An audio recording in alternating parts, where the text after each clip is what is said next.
Cari amici telespettatori, ben ritrovati su Telenutria, il telegiornale più bauco del Triveneto. Prima di dare la linea alle news del giorno, vediamo insieme la programmazione della serata. Alle 19, Meteorismo, la nostra rubrica sulle previsioni del tempo. Alle 19.30, Sfighe e sfortune, l'oroscopo del giorno di Telenutria. E alle 20, il reportage Corona. Ha fatto più danni il virus o il fotografo? Ma adesso vediamo insieme le news del giorno. Restate con noi! Asolo. Stava giocando con gli amici a scivolare sul nylon, ma ha beccato l'unico palo nel raggio di 8 km. I testicoli sono stati ritrovati in serata e utilizzati come portachiavi. Questo giovane equilibrista coreano si stava esibendo al circo di Oderzo, ma qualcosa è andato storto. L'atleta è caduto violentemente con il muso e adesso parla tutto così. Posso Leone. Sono ancora in corso le indagini per capire cosa volesse fare questo giovane ebete.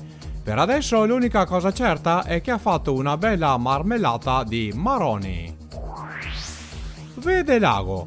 La madre di questo ragazzo gli aveva promesso 5 euro se avesse sbrinato il congelatore e per fare prima ha messo dentro un grosso petardo nella cella.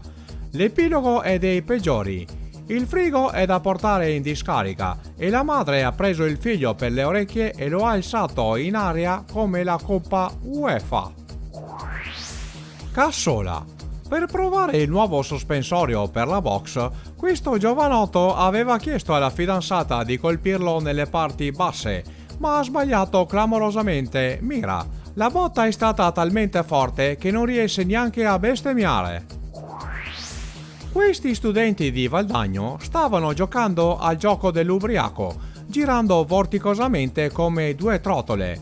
Finale tragico. La testonata si è sentita in tutto il paese e i compagni di classe si sono pissati d'osso da ridere. Vigonsa. 3 amiche inseparabili hanno provato per la prima volta lo scatterboard, ma è meglio che ritornino a fare pallavolo.